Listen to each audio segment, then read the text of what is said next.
એક ઝૂંપડીમાં એક માએ દીકરીને જન્મ આપ્યો અને ધીરે ધીરે ધીરે ધીરે ધીરે દીકરી મોટી થવા લાગી અને દીકરી જ્યારે સમજવા શીખી અને 7-8 વર્ષની દીકરી થઈ અને માને ભોળાનાથની પૂજા કરતા જોઈ અને નક્કી કર્યું કે આજથી હું પણ રોજ સવારે ભગવાન ભોળાનાથની ભક્તિ કરીશ.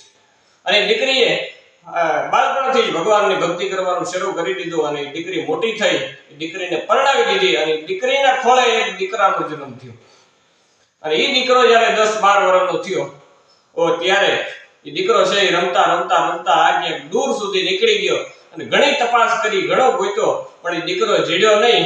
અને ત્યારે એ બાઈ છે એ પોતાના ધણીની સામે આહુડા પાડી અને કગળે છે કે મારા દીકરાને તમે લઈ આવી ગયો, મારો દીકરો ક્યાં હશે, કઈ હાલતમાં હશે, હું તમને 2 હાથ જોડું છું, ગમે ત્યાંથી મારો દીકરાને ગોતી આવો, કે પણ હું શું કરું. ઘણી તપાસ કરી પણ દીકરાનો ક્યાંય પતો ન લાગ્યો. 3 ગામના હિમાડા સુધી હું જોઈ આવ્યો પણ દીકરો ક્યાંય જડ્યો નહીં. તો હવે હું શું કરું કે હવે એક કામ કર કે જે ભોળાનાથની તું નાનપણથી પૂજા કરે છે ને એ ભોળાનાથને દીવો કરી અને પ્રાર્થના કર, ઈ આપણી મદદ કરશે, ઈ ભગવાન ભોળોનાથ આપણી મદદ કરશે.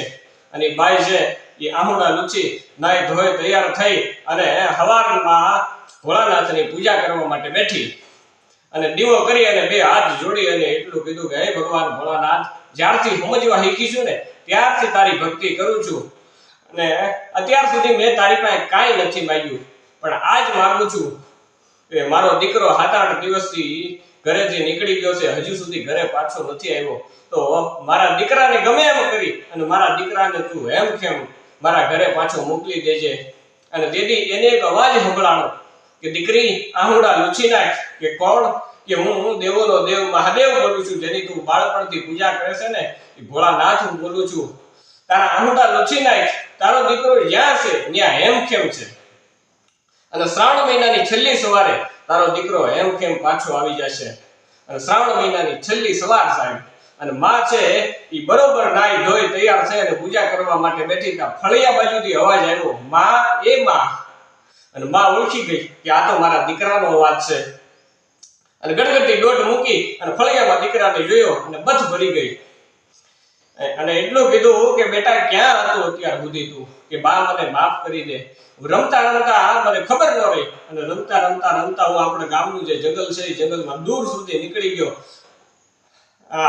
આટલા બધા દિવસો હું આમ તેમ આટા માર્યા, આમ તેમ હું ભટકો, પણ મને ક્યાંય રસ્તો જડ્યો નહીં. કે બેટા પછી શું થયું?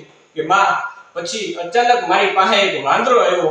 એ વાંદરાએ મારું બાવડું પકડીને આપણા ગામના હિમાડા સુધી મૂકી ગયો અને તેથી એ માએ એટલું કીધું કે બેટા એ વાંદરો બીજો કોઈ નહીં હોય, એ બીજા કોઈ નહીં મોકલ્યો હોય, પણ એ તારી માં જેની સ્થાનકની બાળપણથી પૂજા કરે છે, જે ભોળાનાથની પૂજા કરે છે ને એ ભોળાનાથે વાંદરાને મોકલ્યો છે. માં મને પણ એવું જ લાગે છે કે આજથી હું તને વચન આપું છું કે હું તને છોડીને ક્યાંય નહીં જાઉં. અને બીજું એક વચન ઈ આપું કે હું તારી જેમ દરરોજ સવારે તારી ભેળો ભોળાનાથની પૂજા કરવા બેહી. અને આજે પણ એ દીકરો સાહેબ સવારમાં ભગવાન ભોળાનાથની પૂજા કરી અને પછી જ પાણી પીવે છે.